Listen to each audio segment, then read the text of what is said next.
game, everyone. This is Rich Ramon, and you're listening to Still Toking With. Yeah. Greetings, my friend. This is the brain of TV's Pinky in the Brain. Yes, and my human avatar, Maurice LaMarche. Hi, it's Chris Poland, and you're listening to Still Toking With. Hey, this is Eric Roland, voice of Kendo Rappa on My Hero Academia, and host of the Tough Love Podcast. You're listening to Still Toking With on the Dorkening Podcast Network. My crew is ready to obtain the absolution, removing any doubt that we was ever fooling. What's happening, everybody? Welcome to another kick-ass episode of Still Toking With. 7 years in, you know who I am. I'm not going to introduce myself anymore. It's just, I'm over that. But I am, as always, really excited about tonight's show. We have a gentleman joining us from the other side of the border. It's okay, though. We still love him. I'm not going to steal anybody's thunder tonight, Mr. Mark. But it's okay. But the flashy one himself, as always, Mr. Jeffrey Mark. Yeah, and our friend up front is Benjamin Bartlett, because you need to know his name because he's not only the co-host and originator of this show, he also produces it. Let's hear it from Ben. Yeah. We've got a great guest today. He is an author. He is a podcast host. He is a broadcaster. And he's got a lot of really interesting things to say. I can't wait to hear what is going to come out of the mouth of our guest, Richard Syrett. Welcome to the show, sir. Ben and Jeffrey, great to be here. You guys should have your own ice cream. Yeah, well, we thought about it, but they couldn't figure out how to get the sparkles in the ice cream. So Sprinkles, come on, that's easy. Sprinkles. yeah, Sprinkles and nuts, that would cover us.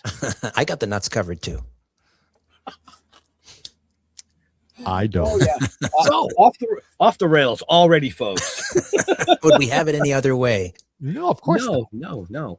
So this is kind of new for you. Like you and I were talking backstage. You, as Jeffrey Mark said, are a podcaster. You're a guest host on Coast to Coast AM. And you're usually the one leading the charge, taking the conversation where it's going to go. So is this uncomfortable for you, or is this actually comfortable to be on that side of things? I'm in about 24, 25 interviews deep, and it's getting better.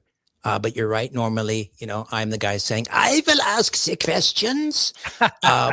But I feel very much at home and comfortable with you two. So this is gonna be a lot of fun. But yeah, it is. It's a new muscle when you're the one asking the questions, and the interview is a very different. The interviewer, it's a different skill set. Being a good guest, I have a whole new appreciation for how to, trying to become a better guest and convey, the information in nice little, not sound bites, but, make it all make sense, if I can put it that way. So we're getting there. It's a work in process, but it's great to be here. Thank you both. Thank you. Yeah, thank you for taking time out of your busy schedule up there in Toronto. Mm-hmm. And, we're going to have some fun tonight. Definitely going to have some fun. You were starting to say something, Jeffrey, and I think I cut you off. No, absolutely nothing important. But as long as I'm talking, I have a big picture question that will lead into your book and things you want to talk about tonight. We have had, over the course of my 2 years on the program and the bigger picture 7 years on the program, a lot of people coming on who have either written books, or they're broadcasters, or they're investigators, or they're talking heads who love to bring to the program insider stories, conspiracy theories. Through the years, Elvis is still alive, Michael Jackson is still alive, Lyndon Johnson did a coup to become president, Paul McCartney is really dead, and this is some other guy, his doppelganger. Why do you think the public out there is so intensely amazed, amused, and entertained by these types of things? Well, let me focus on rock and roll for a moment. I think rock and roll is just it's very fertile ground when we're talking about mysteries. Whether it's a young rock star checking out at 27 in his prime or her prime, Janis Joplin, Brian Jones, Jim Morrison, Magic 27, or somebody going down in a fiery plane crash, Leonard Skinner, Buddy Holly, Jim Croce, you name it. There's Randy Rhoads. Yes, absolutely. So these are people, as in our younger days, we looked up to these people. Music became part of, at least for me, it was part of my identity. If you met a new kid at school, it's like, who are you into, man? Oh, I like the Doors or Dylan or whatever. I was into the 3Ds, the Doors, Dylan, and the Dead, when everyone else was, into new wave or grunge or whatever. So it was part of our identity. And then when one of these musicians is taken from us too soon, or, maybe not too, maybe, a little bit older than 27, it's hard to imagine that someone like Elvis, who strode the 20th century like a colossus, that he would just die an ordinary death, of a heart attack in his bathroom. It just doesn't compute. Someone that big can't die in such a prosaic fashion. And because rock and roll, the birth of rock and roll, it was this magical stew. You had Negro spirituals, African spirituality that came over with the slaves, the Delta blues, jazz influences, all these different cultures, the Cajuns, Appalachia, and all of their legends and myths and all the luggage and baggage they bring and then it all fused together in rock and roll. It's just the perfect, I guess it's like a flashpoint for mysteries and conspiracies and ghost stories, because that all got funneled into rock and roll. It makes sense. It intrigues me. I have to admit it. The people who are so married to the conspiracies, and I'm not saying that none of them are true. Mm-hmm. I'm not debunking anything here. I'm talking about just from the audience's point of view. Like, for instance, this month, I've attended 2 Marilyn Monroe centennial celebrations, and I was a speaker at one of them. And I know what happened to her on her last day, but nobody wants to hear it. They want to keep the myths alive in their head. They don't want to hear any new info about her for some reason. Mm-hmm. We've had a guest here. I happen to have been a witness to John Lennon's murder. Speaking of rock and roll, contradicting what I know was true because I saw it. They're so married to this stuff. That's the part that intrigues me. Right. Well, yeah, it can become a religion. And I also delve into the world of ufology. And there is a sort of there's an Overton window. I mean, if you want to talk about extraterrestrials and they're here to save us, from nuclear weapons, that's fine. But if you want to suggest maybe there's something else, maybe they're interdimensionals, maybe they're not, these, maybe they're malevolent, then, you get taken off some Christmas card lists. Let's put it that way. So when we're talking about conspiracies. Wait for your laugh. Wait for your laugh. Go ahead, sir. Well, yeah, I agree. Conspiracies, to me, a conspiracy is two people. I mean, from the Latin, right? It's just two people breathing in the same room, breathing the same air together. Whenever you have two people get together and they decide to concoct some sort of a scheme or a plan, technically that's a conspiracy. And conspiracies aren't just theories, they're also crimes. I mean, every year in the United States and here in Canada, there are probably 100,000 criminal conspiracy charges laid. But sometimes, yeah, they can go off the rails and they can, I don't know, a Bigfoot shot JFK. They can get pretty outlandish. With a book, I mean, it's not a manifesto. I don't claim to to have, a monopoly on the truth. And this is something I think I've hoped I've done throughout my entire career, and that is just pull at loose threads where warranted. And if there's, the official narrative is not always a lie, but sometimes it's incomplete. And so it's important to pull on threads, and the pursuit of truth, even if ultimately you're wrong, there's no need to apologize for that. I mean, as long as, you're not slandering people or, leading people astray deliberately. If you're honestly pursuing the truth and you're asking questions, and I just find, lately a lot of, I would think, obvious questions that maybe even a 5-year-old would ask. Sometimes, for whatever reason, the legacy media doesn't want to ask those questions. No, Richard, you are a bona fide journalist. No, I've been on Coast to Coast AM as a guest. I know your background. I respect you. So this is not trying to indict you. No. I know. I think we're on the same page here. Yeah, I agree. That's why I kept it to big picture, because your specific thing is about Kurt Cobain and how he died. Right. And I am fascinated by it. And I'm very curious to see what you have to say about it. I'd love to delve into before we dive into Kurt Cobain, folks.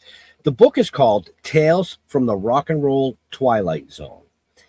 Check the show notes up above, down below, depending on where you're watching or listening to us. The link for the book is there, along with the links to Richard's website, where he has, the Strange Planet podcast and various other things. So now, let's get into Kurt Cobain. I just want to put, not to put too fine a point on it, I just want to circle back one quick final point on conspiracies, because I think we're on the same page here. But I think it's just as useless to say that everything is a conspiracy as it is to say nothing is a conspiracy. But I agree. Sometimes people die in plane crashes and the plane isn't sabotaged and there's no motive. Sometimes it's pilot error. Sometimes, musicians do drown in swimming pools. Sometimes they die of drug overdoses. But sometimes, again, the official narrative isn't complete. And sometimes historical documents or pieces of evidence aren't suppressed necessarily. They're just ignored or forgotten. Mm-hmm. Now, Kurt died, 32 years ago? Why now does there seem to be all this new information coming out?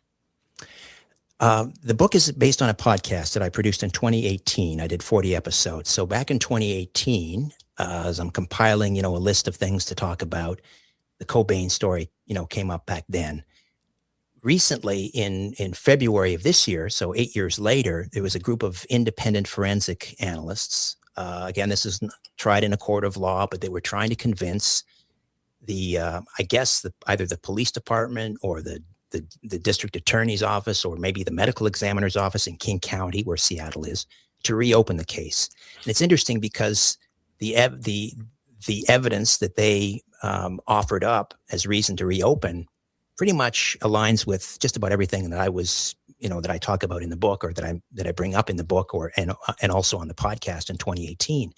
So I guess that's kind of the news hook, that there are still forensic people still looking at this, and as they say, there's no statute of limitations on the pursuit of truth or justice. And sometimes we also overlook, not necessarily present company, but we overlook that these individuals, they become, over time, they become sort of caricatures or archetypes, but they were flesh and blood, human beings, and they had families, and they've left behind loved ones who are still damaged. And, so for me, it doesn't matter whether it was 32 years ago or 132 years ago, or if we're talking about JFK, 63 years ago, these people still matter.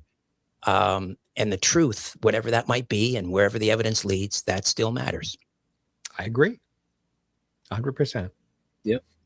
So in your opinion, in the research that you've done and these new findings, are we looking at a staged suicide? In my opinion, allegedly, reportedly, and in my opinion, yeah, I think. Let's put it this way. I think the case needs to be reopened. I think we need a grand jury. I think it'll be difficult 32 years later. Kurt Cobain was cremated shortly after, his death. And memories become a little bit fuzzy, but there are still people who were alive at the time who, could be placed in a witness box and cross-examined. I think it deserves a second look. A second look, and I have to say I find the official narrative very suspect. I mean, when you line it all up, as we'll probably get into. Why all of a sudden was new?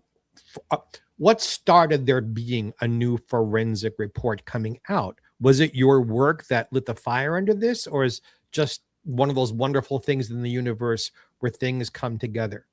Yeah, I think it was happenstance. The book hadn't been published when to my knowledge, this new forensic report, well, they're independent forensic analysts. They're not attached to a medical examiner's office, but they approached King County back in, I think it was February, if I'm not mistaken. So I don't think they were listening to my podcast necessarily. I'd like to think maybe they were, but the evidence that they're offering up is, I couldn't find anything new in there that I hadn't discussed on the podcast or documented in the book. So, the timeline, which is kind of suspicious, as we'll get into, the actual, the discovery of the body and the weapon and toxicology reports and all of these things, the so-called suicide note, other, suspicious things, let's say, that we'll get into. But, I don't know that, why in February of 2026, this team of forensic analysts decided to petition King County again. I don't know what their motivation was or why. They just got together maybe and looked at the evidence and decided, hey, let's do something with this. I mean, why now? I can't say precisely.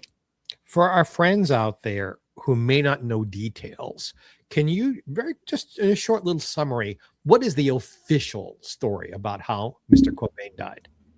So sometime around April 5th, we're told, that's the time of death, but we're also told, and this is where the suspicions start early, it could have been April 4th or it could have been April 6th. We'll come back to that in a moment because that's kind of unusual, not being able to nail the timeline down within 24 hours either way. So Kurt Cobain's body is discovered on April the 8th, 1994 by an electrician who went up to the room above the garage at his home in Seattle, which had been converted into a greenhouse. And there he saw Kurt Cobain on the ground of an apparent shotgun wound. Apparently the weapon was the barrel, not to get, sorry to get too gruesome here, but it was placed in his mouth, what they call an inaural injury, the barrel placed in his mouth, and he pulled the trigger, supposedly. And there was a note that was found stabbed into a flower pot with a red pen into the soil of a flower pot that was in the greenhouse. And we can talk about some interesting things regarding that particular note as well. But it was determined in the autopsy that Kurt had something like 2 to 3 times a lethal amount of morphine in his blood. Morphine or heroin metabolizes as morphine in the blood. So, you begin to ask questions. If you had 2 to 3 times the lethal amount of morphine in your blood, would you have been able to place a shotgun in your mouth? That's a pretty cumbersome weapon. I'm not a hunter, but I've held one in my hands. Right. Add to the fact that you got to turn the barrel around, put the business end in your mouth, and then with your other arm, unless you've got arms like Abraham Lincoln, I don't know how you manage to reach the trigger. Right. Then we add another 6 inches to the end of the barrel because there was a flash suppressor that was screwed into the end of the barrel. So you could say, well, maybe he used his big toe. Well, Kurt was wearing his shoes when they found his body. So you begin to see things immediately just kind of jump out at you and say, wait a minute, did that really happen that way? Right. Right. So why in the moment of history do you think that the Seattle police fumbled this so badly? Well, that's the interesting word, fumbled, perhaps fumbled, rushed to judgment. I mean, that's kind of one of the, I think, a common thread that runs through my book, Tales from the Rock and Roll Twilight Zone, particularly section 3, which is all about, it's called Killer Chords. And I look at the deaths of Kurt Cobain, Elvis, Jimi Hendrix, and Brian Jones. But if you look at even just sort of the history of rock and roll, I'll go back to 1966 and the death of Bobby Fuller. And for your audience, maybe too young to remember, Bobby Fuller was out of Texas. He was kind of the heir apparent to Buddy Holly. And he had a band called the Bobby Fuller Five. I Shot the Sheriff I Fought the Law and the Law Won. That was Bobby Fuller and the Fuller Five. They found Bobby Fuller in the back of a car in a parking lot in a hotel, and he had been severely beaten. And they ruled it an overdose, a drug overdose. Young rock star, found in a car. It's just so easy and convenient and nice and tidy. Just, overdose. Let's move on to something else. I mean, we forget, at that time, there was a bit of friction between young musicians and let's call it the establishment. Maybe these police officers didn't want these individuals having influence on their young daughters or their young sons and so forth. So we certainly saw that in England in the case of Brian Jones. Maybe if we have time, we can get into that as well. So there's that. So did they fumble it? Were they being lazy?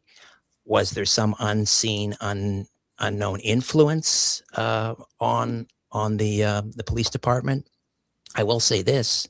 The person that performed the autopsy, this isn't in the book. I learned this later. The individual that performed the autopsy on Kurt Cobain, he died in 2002 at a base jumping accident in Switzerland. But he later came out and admitted that he should have recused himself from the case because he didn't come out and say, I was Courtney Love's lover. He didn't even say, he didn't overtly admit that they were intimate, but if you read between the lines, it certainly sounds like they may have been intimate. Can you imagine the person who performed the autopsy is perhaps allegedly in an intimate relationship with the victim's wife? Right. Yeah. Or even with him, because Mr. Cobain, there is rumor that he was bisexual. Mm-hmm. Which adds another layer of about it. Yeah, there are an awful lot of hmms in this case.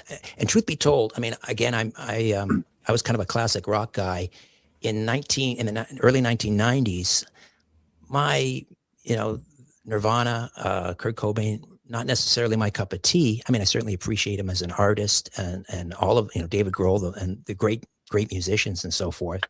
At the time, I wasn't paying as close attention maybe as I would have had I been a big fan. But now looking back again, it's not about, whether he was a great musician or whether I liked him as a musician or not. He's a pivotal, a pivotal human being in the culture at the time. And I was a it fan. Deserves our attention. Yeah. Yeah. The voice of a generation, which he hated that, by the way. He hated the way he was branded. I do have a question regarding, backing up a little bit, the fumbling as we called it. Do you think back in those days, the 60s, 70s, 80s, 90s, when somebody of that stature perished, however they perished, do you think that they wrote it off more as a suicide or an overdose for the public versus today's standards where, like, if one of them walked outside and was shot, he was murdered? Do you think it was because of the time that we were living in versus the time now? Do you follow where I'm going with that? Yeah. He's like, yeah, no. I do, but I'm trying to wrap my head around how to respond to it because it's a heavy question. It's an important one.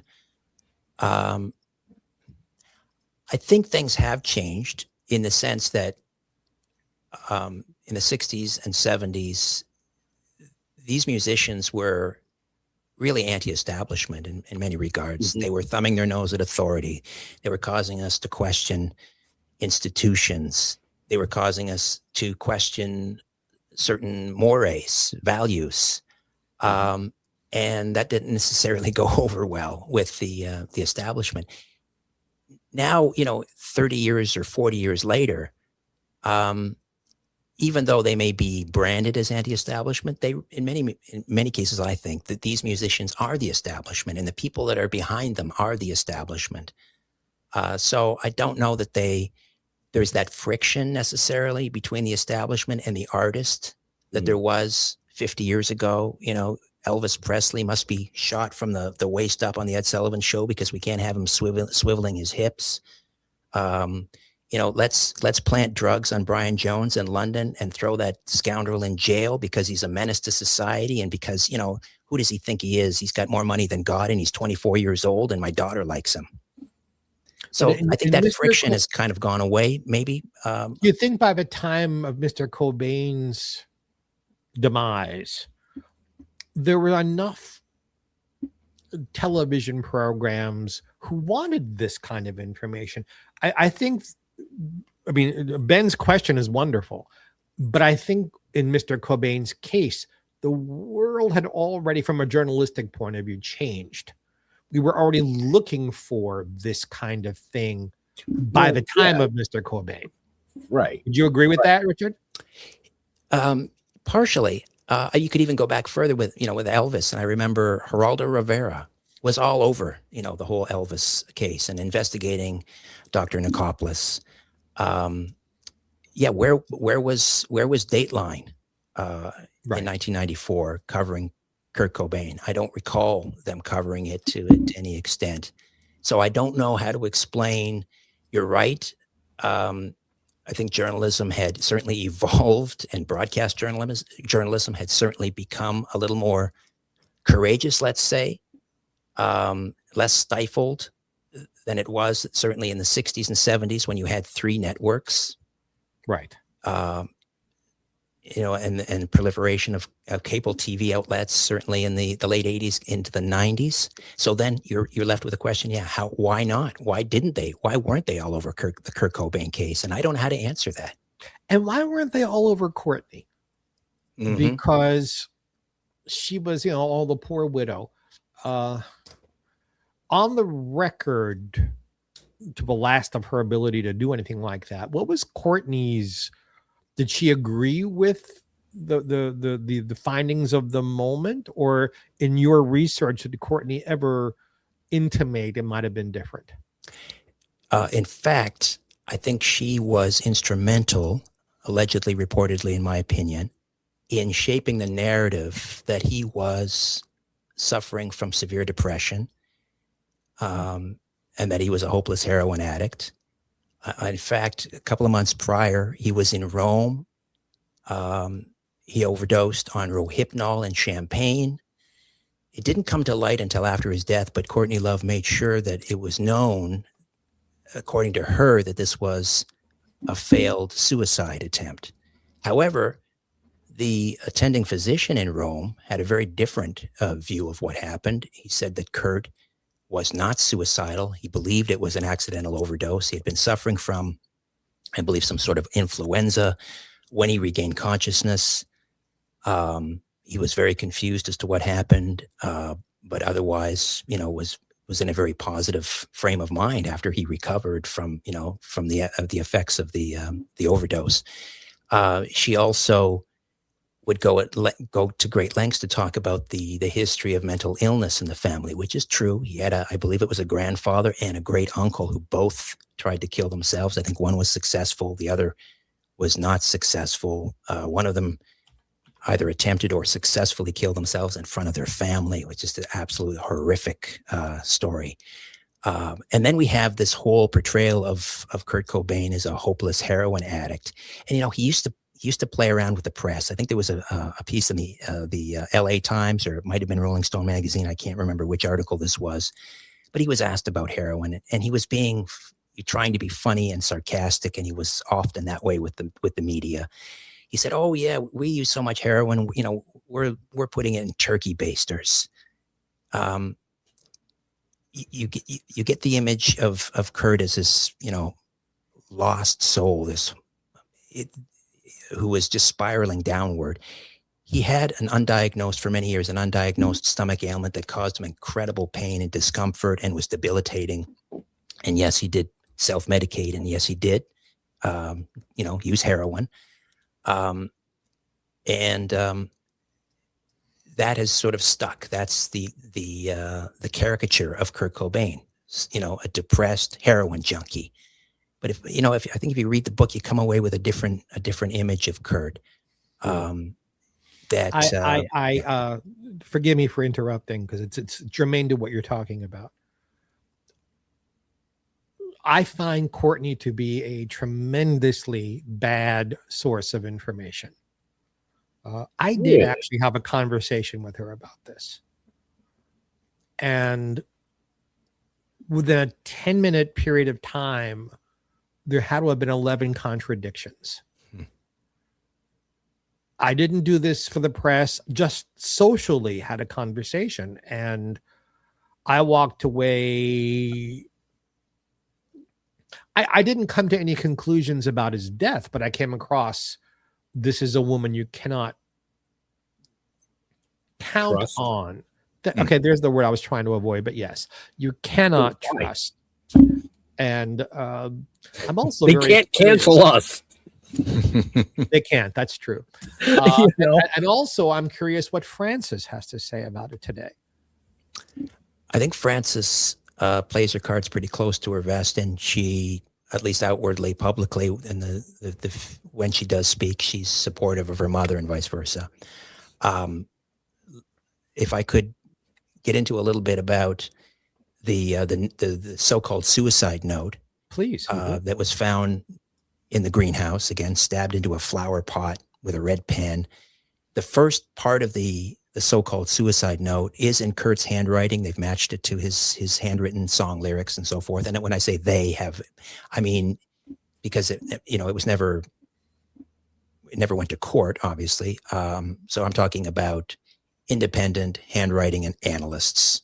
But even if I were to look at it, or you were to look at it, I think we'd come to the same conclusion. The top 95% of the note doesn't match the bottom 5%, which appears to have been tacked on in a very different handwriting style. The first 95%, and I don't have it in front of me, so I can't tell you verbatim, but I'll give you sort of the overarching themes here. And that seems to be a letter to his fans saying, I'm stepping away from the music industry. My heart's not in it. I want to be, I want to spend more time with my daughter. I'd be doing you an injustice to go out there and just be going through the motions. I don't like where the music industry is headed. I don't like, the way I've been branded. He really did not like to be known as the voice of a generation. He even began to resent some of the people that were showing up at his concerts. I can't pretend to understand, how that works for an artist, but, obviously an incredibly sensitive, talented individual with a great deal of professional pride and so forth. So that's sort of the theme of the first 95%. Not really a suicide note, but that extra 5%, and we'll come back to, I'll get a little more detail on that in a moment, but the 5% at the end is more overt. Oh, dear, Courtney and Frances Bean, you're better off without me, that kind of thing. That definitely reads like a suicide note. Now, here's where it gets interesting. Rosemary Carroll was the attorney for Kurt and Courtney. She was their family lawyer. She'd recently drafted up a new will for Kurt, but he hadn't signed it yet. We'll get back to that in a moment. She was recorded in a conversation with a private investigator by the name of Tom Grant, who ironically was hired by Courtney Love after Kurt went missing. He had checked himself out of rehab around March 31st, and he was missing for a period of, until they discovered his body. So she hired Tom Grant. Tom Grant immediately began to suspect that there was more to this story. It wasn't a suicide. He started speaking with the lawyer, Rosemary Carroll. she confided in Tom Grant that she had found what she referred to as practice sheets in Courtney's backpack. And those practice sheets, it appeared as if she were, as the name implies, practicing to write in Kurt's hand. She didn't do a very good job if she's responsible for that other 5% of the suicide note, because it's not even close. So there you have it. That's all alleged, never been tried in court. But again, I think that's very interesting, to say the least. Why would she have practice sheets and samples of Kurt's handwriting in her backpack? So what conclusions have you come up with? And of course, this is speculation. We can't prove anything here. But why would, let's assume the worst, that Ms. Love has a hand in his demise. Why? I mentioned the will. He was in the process, according to Rosemary Carroll, of finalizing a change in the will. Had he signed that will, had it taken effect, all of the money would have been imagine the royalties. Kurt Cobain is consistently listed on, I would say, in the top 3 or 5 dead celebrities in terms of, earnings every year. Right. Yeah. And that sounds very flippant and kind of gross, but that's the way it is. He's generated a tremendous amount of revenue since his demise. We're talking probably in the billions of dollars. That would have been directed entirely to Francis Bean had the will taken effect. It did not, because he didn't live long enough to sign it. I'll add one more thing. There's a documentary that came out a couple of years after Kurt's death by Nick Broomfield. It was called Kurt and Courtney. Now, Nick Broomfield, for the record, doesn't believe that Courtney was involved. However, he did interview a rather interesting fellow by the name of Eldon Hoke, whose stage name was El Duce. He performed in a, I guess you would call them a shock band. They were called the Mentors. And Eldon Hoke, on camera, claims that Courtney Love came to him and offered him, I think it was $50,000. I'd have to go back and check in the book, a certain amount of money to kill her husband with a shotgun. Eldon Hoke, of course, laughed it off initially and said, "Come on, you're not serious." And he said, she said, quote, "I'm as serious as a heart attack." That's Eldon Hoke's story. Several days after that interview for Nick Broomfield's documentary was filmed, Eldon Hoke was found dead on a railroad track, apparently hit from behind by a train. So I'll just add that to the pile, and people can make of that what they will. Yeah. The bottom line is Courtney ended up with a shitload of money. Indeed. Yes. Which we all knew back then. So, I mean, we've talked a lot about the Cobain story, but your book is so much more than that. That's one chapter out of a book. Well, that's just one part of one chapter. I mean, can you tell our viewers and listeners later what other things do you go into in this book?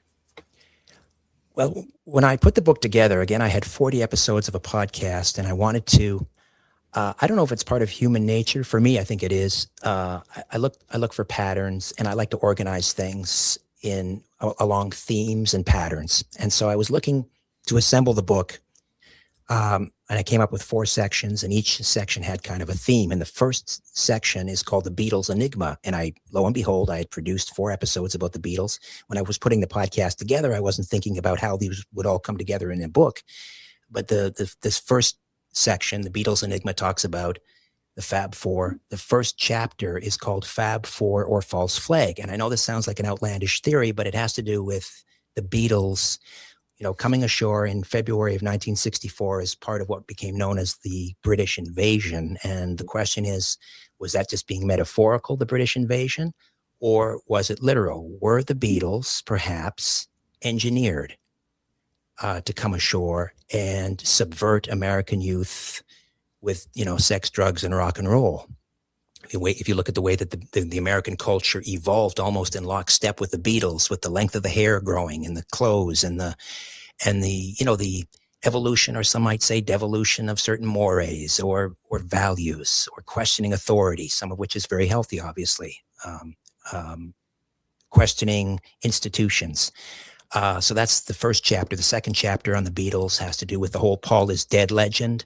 And for the record, spoiler alert, I don't believe that Paul McCartney died in a car crash in November of '66 and was replaced by an exact double, because in order to believe that, you'd have to believe they found an exact double who was also a left-handed bass player who was arguably more talented than the original. I mean, you look at the body of work post '66, Hey Jude, Let It Be, The Long and Winding Road, all of his solo work, Wings, Free, 1966, Yesterday, of course, probably the most covered song in pop culture, in pop music history. But to me, it's a stretch. However, what's fascinating to me about the Paul is dead legend is that it has endured for nearly 60 years. Yes. And the clues, I believe the clues are real. They're real. They're spread out all over the cover of Sgt. Pepper's Lonely Hearts Club Band. They're in the music. They're in the backmasking on Strawberry Fields, where you can hear, be careful not to ruin your needle, if you play it backwards, I Buried Paul. On Revolution number 9, we can hear John say, Turn Me On, Dead Man. The clues are real. Then the bigger question becomes, who put them there and why? There are two explanations. One is pretty prosaic and obvious, and I think it has a lot of credence. Clever marketing. They sold a lot of albums that way. Millions of students, in dorm rooms, huddled over their record players and looking at their record sleeves with magnifying glasses. Oh, look, it says on the Volkswagen license plate on Abbey Road, 28IF. Could that mean 28 if he had lived? Why is Paul smoking a cigarette and carrying it in his right hand when he was left-handed? Are they communicating to us? All that sort of thing. The second motive, a giant psyop, a giant psychological operation. Let's see if we can get millions of teenagers chasing their tails looking for clues. That could have some credence too. And I don't, I don't deny, or I don't, refute that out of hand. I think it has there's a possibility there. I talk about John Lennon, The Bargain. This is more of a sort of a supernatural take, if you will, on his murder and the idea that maybe he made the Faustian bargain with the devil, and Mark David Chapman becomes the vehicle to collect the debt. Books have been written about this. Joseph Niesgoda wrote a book called The Lennon Prophecy. I lean on him heavily in that chapter. I don't necessarily subscribe to it, but it's interesting take on the foreshadowing in Lennon's lyrics and so forth. I also talk about Charlie Manson and the White Album, Helter Skelter, of course. The entire second section is about omens and curses. I talk about Leonard Skinner plane crash and the foreshadowing. The Rolling Stones free concert at Altamont, which I think the title is called, it's like a altar, the blood altar at the Speedway. It almost had this feeling of a ritualistic setting where a young African-American, Brian Meredith, was killed by the Rolling Stones security detail, which comprised of drunken members of the Hells Angels, the San Jose chapter, who stabbed and beat Meredith Hunter to death and placed him on the stage in front of Keith Richards, while they continued to play Under My Thumb, or whatever song they were performing. I think it was Under My Thumb. Section 3 is Killer Riffs. Again, I reopen the cases of Brian Jones, Jimi Hendrix, Elvis, Kurt Cobain. Section 4 is called Echoes After the Applause. I talk about sort of eerie premonitions, after-death communications. Peggy Sue Garin, who was Buddy Holly's high school sweetheart and muse. I got to know Peggy Sue a little bit. She talks about the dreams that she had leading up to that plane crash, a lot of strange paranormal things happening around that crash or before the crash. The last chapter in that book is rather personal. It involves my final phone call with my collaborator and friend, R. Gary Patterson, who I dedicate the book to. I lean on him in several of the chapters, but he and I were working on a radio show when he passed. And that final phone call I mean, we can go into that if you'd like, but it's the chapter is called "There Will Be No Barbecue." Those were his last words to me, and has kind of a strange ending that conflicts, that I am conflicted by to this day. It happened back in May of 2017, nearly 10 years ago.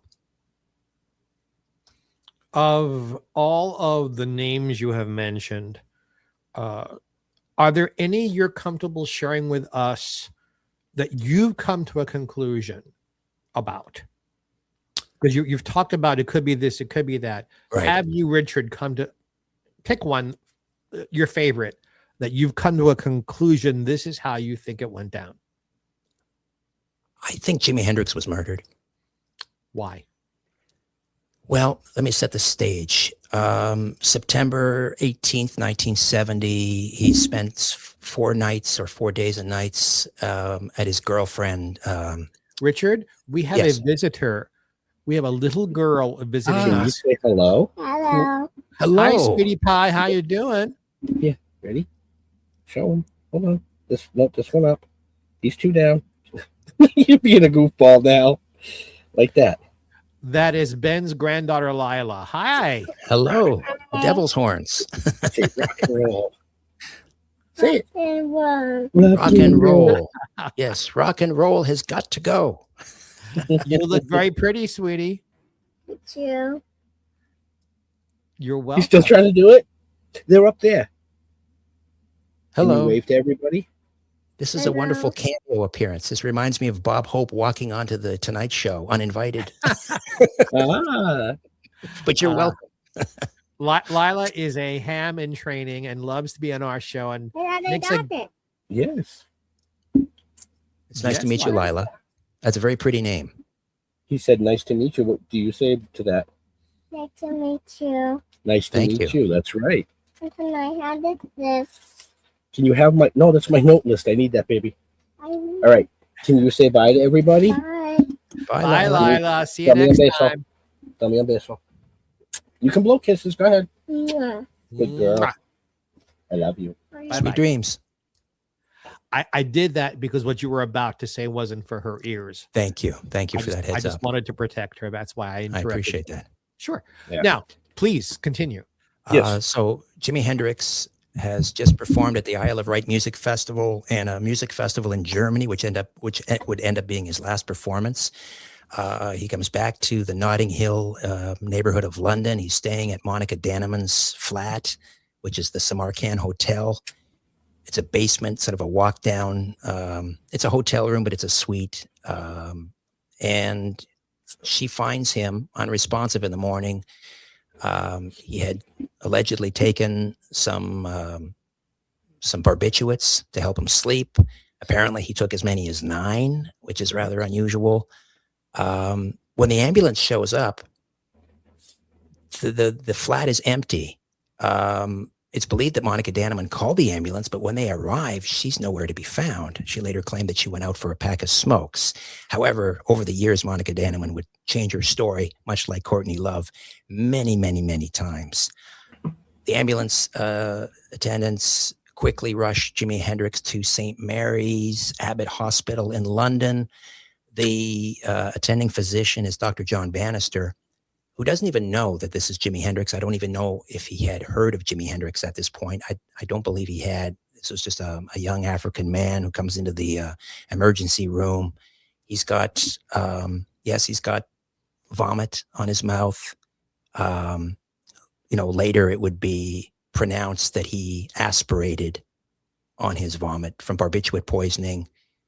He threw up and then aspirated on his vomit, and that's the official cause of death. However, Dr. John Bannister immediately noticed the amount of red wine in Jimi Hendrix's hair. His hair was soaking in red wine. His clothes were soaking in red wine, and there was red wine coming out of his lungs, but no red wine in his stomach. So how did the red wine get into his lungs if it first wasn't in his stomach? Typically, you would, if you drank too much red wine, you would aspirate, the red wine would go into your lungs. Mm-hmm. There was no red wine in his stomach. John Bannister's initial observation or conclusion was this young man's been drowned in red wine, as if someone had poured red wine directly into his lungs. So then we turn to Jimi Hendrix's manager. It's a kind of a sinister individual by the name of Mike Jeffrey, who was in the British Intelligence Corps. I'm not sure whether he was MI6 or MI5. We do know that he participated in the Suez Crisis back in 1956 for British intelligence. It was said that he's one of these guys that he would swear he could kill you with his little finger. He was a menacing figure. Jimi Hendrix was his cash cow. He had a life insurance policy on Jimi Hendrix. Jimi Hendrix's friends, and I speak with, I interviewed Juma Sultan, who was a percussionist that played with Jimi at Woodstock. Not with the Jimi Hendrix Experience. By the time of Woodstock, he had a new band. They were called Gypsy Sun and Rainbows, rather. And it was Juma Sultan, Billy Cox on bass, and Jimi Hendrix. Juma Sultan was trying to convince Jimmy to leave Mike Jeffrey. He told him he was stealing from him. There were offshore accounts. Mike Jeffrey was running Jimi Hendrix into the ground. It was almost like an MK Ultra operation, as if he was trying to wear him down emotionally, psychologically, physically, touring nonstop. And not just in a logistical, in an efficient logistical manner, like up and down the East Coast. He'd have him performing in LA, and then he'd be in Boston, and then he'd be down in San Antonio. He was just all over the place. It seemed deliberate. Jimi Hendrix finally started to listen to those around him, and he was about to sever his relationship with Mike Jeffrey. The contract was about to lapse. Again, Mike Jeffrey had a life insurance policy on Jimi Hendrix. Mike Jeffrey was heavily indebted to the mob. So you're given Mike Jeffrey's intelligence connections, the not the court testimony, but certainly the public testimony of John Bannister about the way that it appeared Jimi Hendrix died. Monica Dannemann's constantly changing timelines and testimony. The fact that it appears hightailed it out of the apartment after calling the ambulance. To me, it just adds up. It adds up to certainly foul play, murder. I think someone came into the apartment while Monica Dannemann excused herself. Was she threatened? I don't know, but she removed herself. Somebody came in there. He was either, force-fed these barbiturates. Did Monica Dannemann slip them into his body somehow? I don't know. While he was in a very vulnerable position, maybe unconscious, they came in, they held him down, they poured red wine into his lungs. Like today, we would call that waterboarding. Mm-hmm. I can't prove any of that. I'm asking a question out of ignorance.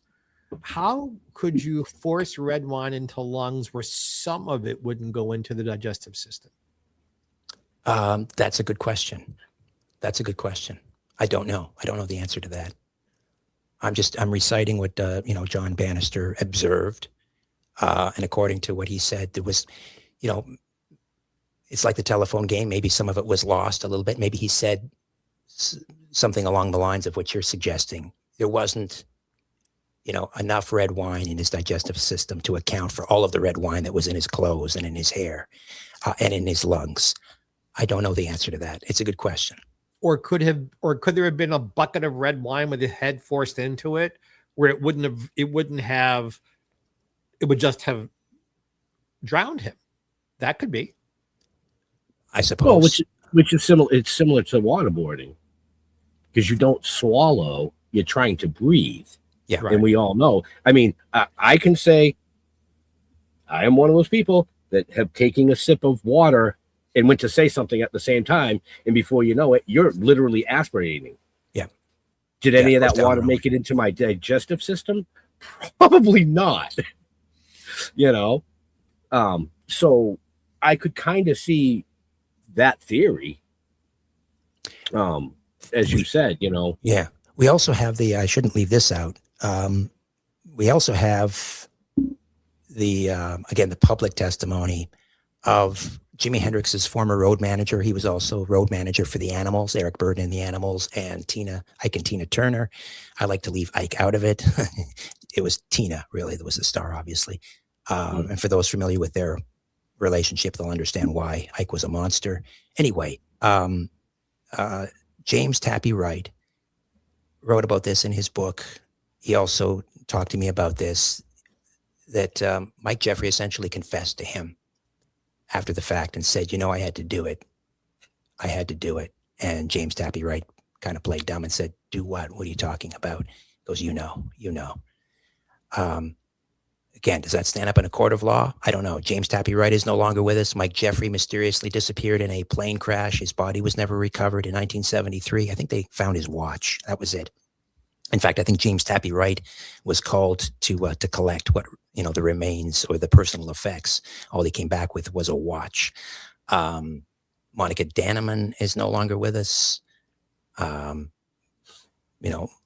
Most of them are gone. They're gone. It's a difficult case. It's a difficult case to prosecute. Right. What got you? We're almost out of time. Yeah, I just want to tell our Go folks, ahead, please. if you're interested in anything that we're discussing this evening, so make sure you check the show notes up above, down below, depending on where you're watching or listening to us.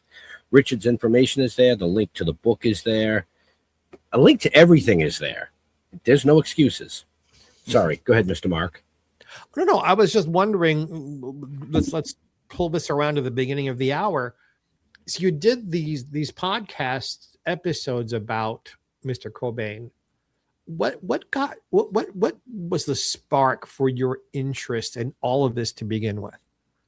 I think spark is the operative word. I think the spark started probably in my early teens. I was that kid, like tens of millions of others, huddled in my parents' paneled rec room with a turntable, and I would spend any and all of my disposable income, which wasn't a lot, down at a place called Records on Wheels. And I came home, and put them in milk cartons. We used to store our records in milk cartons, kids. Still do. Yeah, except until they went metric up here, and then they wouldn't fit in the milk cartons anymore. You could fit one or two diagonally. Anyway, so I was just immersed in the music, and I became immersed in the lore. And I, youngest of 5 children, had great parents, but occasionally the television was a bit of a babysitter. And I remember watching, reruns of The Twilight Zone, but also I watched a really cool show with Mr. Spock, Leonard Nimoy, called In Search Of. And so I grew up, asking questions, and it was encouraged. I mean, my parents had to try to keep order around a supper table with 5 children. And so they would just go around and we would have, conversations one at a time. Your turn, Richard, your turn, Nancy. And that's the way, our family operated. Asking questions was never shunned. It was encouraged. And I always had questions. And then, I launched my career into radio, first as a talk radio producer. Then I got my own show behind a microphone. Now I have a platform. What am I going to talk about? Well, all of the big questions, and it's beyond rock and roll. It's beyond ufology. I mean, the big questions to me are, why are we here? What happens after we die? Are we alone in the universe? And who's really running the show down here on planet Earth? So, so those unanswered, all those questions just came to the fore. That's what I turned my show into, the podcast, TV shows, and so forth. And as I mentioned off the top, rock and roll is just fertile ground for all of that stuff, because just the convergence of the different cultures and the spiritual traditions of these different cultures, and the mixing of musical genres, and it was a rich vein to be mined as far as I was concerned. Good answer. Well said. So, folks, get the book. Yes. That's simple. Get the book. Buy 2. I said, buy 2. Well, now you're being greedy. Buy 5. Because you're going to wear one out. You're going to want to have, right in the margins, and you're going to want to highlight it and dog ear it. That's the way you should treat a book, I believe. But you want one in pristine, condition for for later resale. Exactly. Yes, on eBay. Yes. Right? Oh, We're out of time, and I'm we all just sorry. were like, so we are a little over time. Mr. Mark, Yes, do sir. you have a last question I do. for this Would amazing you, guest? for me and for our friends who are watching and listening, please define the word ufology? You've used it several times tonight. Ufology. Well, the study of unidentified flying objects, or as they are known today, unidentified aerial phenomenon. Gotcha, gotcha. All right. You had me stumped. Yes. Thank you for giving me that piece of information. So, and I figured if it's stumping me, it's stumping lots of other people. Well, thank you for that. you know, you I need to be follow reined in G. Yeah. I Right? thought You EU. I thought EUPH. What does that mean? But now it makes perfect sense. Well, some of our viewers and listeners are probably thinking, you follow me. Okay. Ufology, yes. The study of flying saucers. Gee. So there you have it, folks. I generally don't ask a last question, but tonight I think I want to. We've talked a lot about your past, your passions, things that you're involved with. What is one thing that Richard really geeks out about that not a lot of people would know? Geeks out about. I would say I'm not a sports enthusiast per se, but I do like my Toronto Maple Leafs. I'm a long-suffering Maple Leaf fan. I also love the lore and the history of old institutions like the Toronto Maple Leafs, who have been around for 100 years. That fascinates me. I love poring over old photographs from the 1920s and 30s on YouTube. If you go onto YouTube, someone takes old film footage of, let's say Paris in 1910, and they colorize it and they put it to music, and they add some sound effects, like the sounds of hooves on the pavement, the cobblestones. I could watch that forever. I am so transfixed. I do as well. I'm a time traveler. I do as well. I get it. I get it. There you go, folks. You heard it here. So, yeah, I guess I said that right. I have one last question because it's been drawing my eye all night long. So over your left shoulder, there's a photo of, I believe, Frankenstein. That's an actual bust of the 1932 Boris. I think it's 32, or is it 31? 31. Boris Karloff, Frankenstein's Boris monster. Karloff. The Universal, the Universal movies. Which, if people haven't seen them, I know they're making a Frankenstein movie every other week. Yes. But check out the 1930s Universal monsters. The lighting is exquisite. They're just beautiful films. Amazing. Yes, I agree. And folks, if you like that style and genre, here on the East Coast in Connecticut, we have the Witch's Dungeon, which is one of the oldest movie museums with actual characters. Boris Karloff and so many others, Henry Hill, the old school. And the reason I brought that up is a very good friend of mine who I'm affiliated with has the oh dude, you lost it. He was an artist. I have one of his prints upstairs. I have that print upstairs signed of Boris Karloff. God, forget it. I lost it. Doesn't matter. It's gone. It's out in the universe. Morning. Yes, you'll sit up. It will. Basil Gogo. Okay. Basil Gogo, one of the most famous artists ever to live. A friend of ours has the museum he travels with.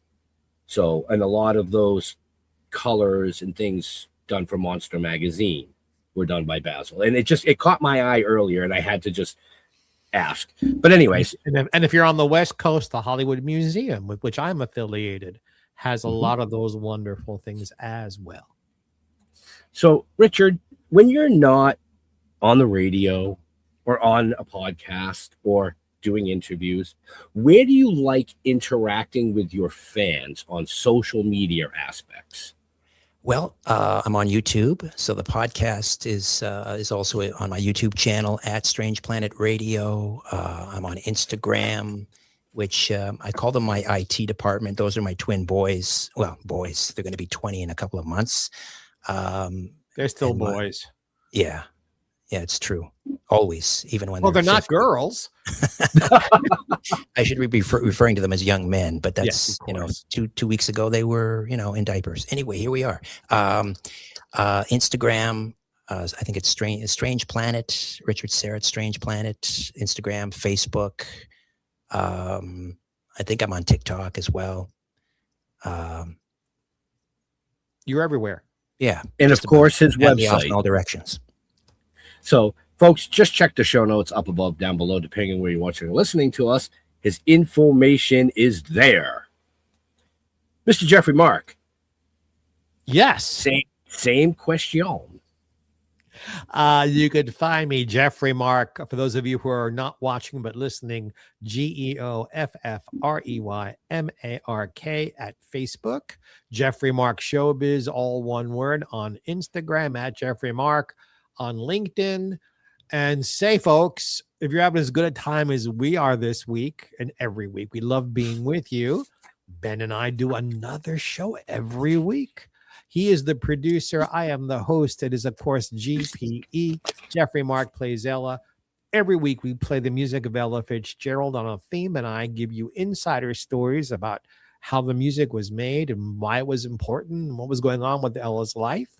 Those are released live every Sunday in time for brunch, at least in the United States.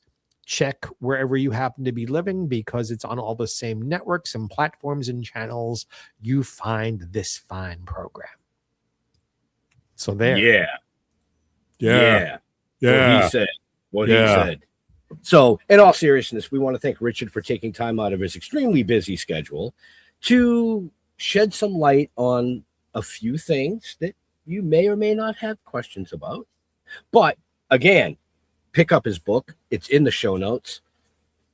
You won't be sorry. I'm just going to say that. I mean, if you love rock and roll and mystery and UFOs and squirrels, it's in the book.